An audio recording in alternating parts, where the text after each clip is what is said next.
안녕하세요. 분당 5월의 아침 피부과 원장 박준홍입니다. 오늘은 50세 이후의 여성분들의 피부 관리에 대해서 알아보도록 하겠습니다. 자, 50세 이후 노화 피부의 특징은요. 첫 번째, 피부 장벽이 약해진다는 것과 그 다음에 진피층의 콜라겐 섬유, 교원 섬유의 약화로 탄성이 떨어지고 주름과 처짐이 나타나는 것, 그리고 아주 오랜 시간 동안 나한테 길들여진 표정 습관 때문에 오히려 주름이나 처짐이나 오히려 그런 것들이 더 생길 수 있거든요. 그래서 표정 습관에 관한 것, 그 다음에 지방층 감소함에 따라서 피부가 꺼지는 것, 이런 주제로 제가 말씀을 드리고자 합니다. 자, 첫 번째로 우리 피부 장벽은 각질 형성 세포의 세포막과 그 사이사이 노란색으로 표시된 스킨 서피스 리피드라고 하는 지질층으로 두 가지 성분으로 되어 있습니다. 젊었을 때는 이 벽돌담이 튼튼한데 이게 나이가 들면서 이제 벽돌담이 약해지는 거죠. 그래서 벽돌담이 약해지게 되면 수분을 충분히 피부 안에 가둬두지 못하고 잡아놓지 못하는 그런 현상이 생기게 되고, 그렇기 때문에 피부가 건조해지게 되는 것이죠.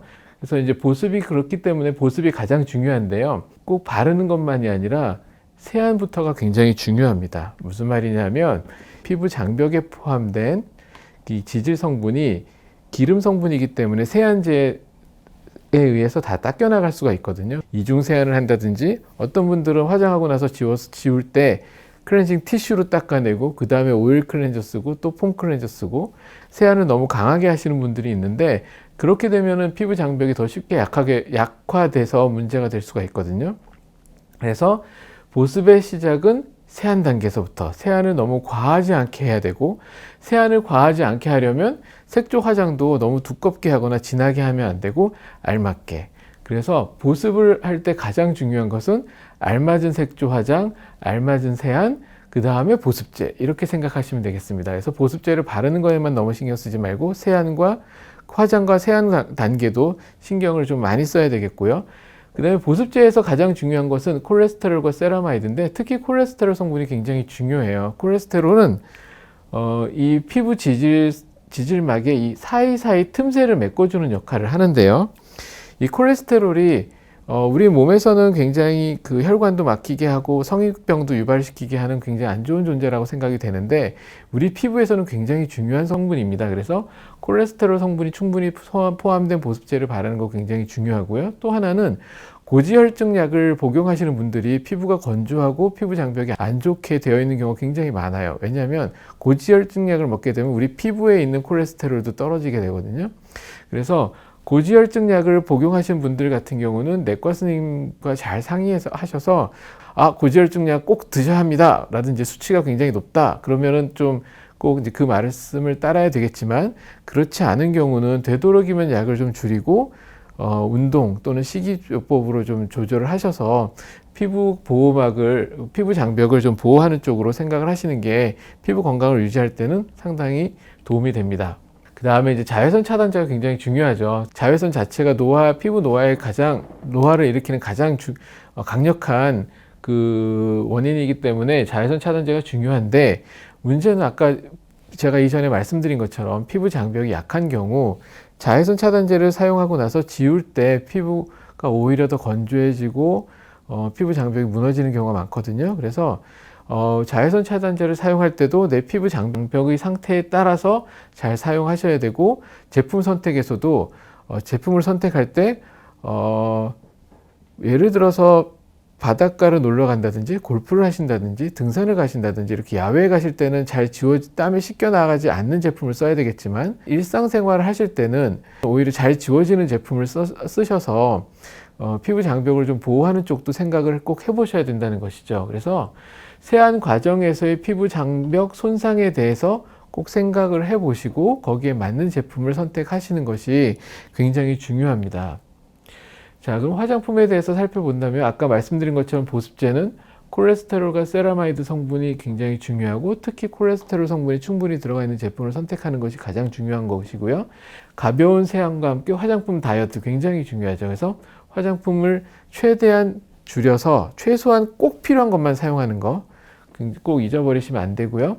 되도록이면 파우더 위주의 화장을 하자는 건 무슨 말이냐면, 과거에는 한 20년 전만 해도 대부분 그 파우더로만 화장을 하셨고 파운데이션은 많이 안 쓰셨었거든요. 근데 어느 순간부터 파운데이션도 쓰시고 쿠션도 쓰고 그러는데 그 리퀴드, 그러니까 액상 제품들이 문제가 잘 지워지지 않기 때문에 피부 장벽이 좀 손상되는 경우가 많거든요. 그래서 파우더 위주로 화장을 하게 되면 세안 과정을 좀 가볍게 할 수가 있고 세안이 가벼워지면 피부 장벽을 훨씬 더 보호하기가 쉽거든요. 그래서 그런 개념으로 말씀을 드리는 것이고, 또한 요즘 나오는 제품 중에 파우더 제품 중에서는 프레스 파우더, 그러니까 압축 파우더 같은 경우는 SPF 자외선 차단 지수가 한 15에서 20 정도가 들어가 있기 때문에 파우더 위주의 화장을 하는 것도 좀 생각을 해보셔야 될 것 같고요.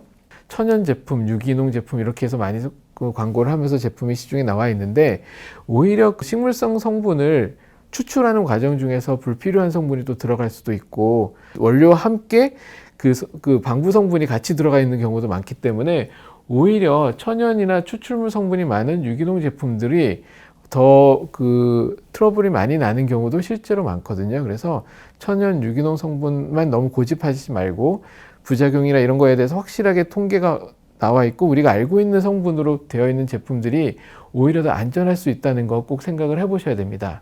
그 다음에 항산화제는 굉장히 중요하죠. 왜냐하면 일광에 대한 손상, 그 다음에 노화 이런 것들을 다 막을 수 있는 것들이 항산화제인데 이거 하나는 꼭 기억하시는 게 좋을 것 같아요.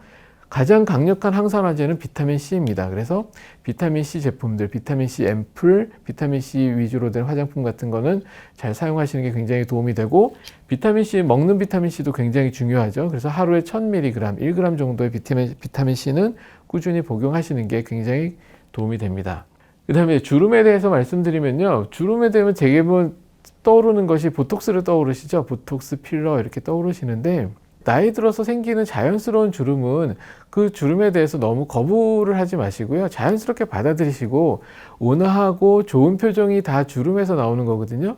쉽게 얘기하면 조지 클루니가 만약에 눈가에 주름이 없으면 조지 클루니가 아니잖아요. 또 마찬가지로 자연스러운 표정 주름은 관대하게 대하자. 좋은 인상은 그런 편안한 주름에서부터 나오니까 편안하게 생각을 하시고요.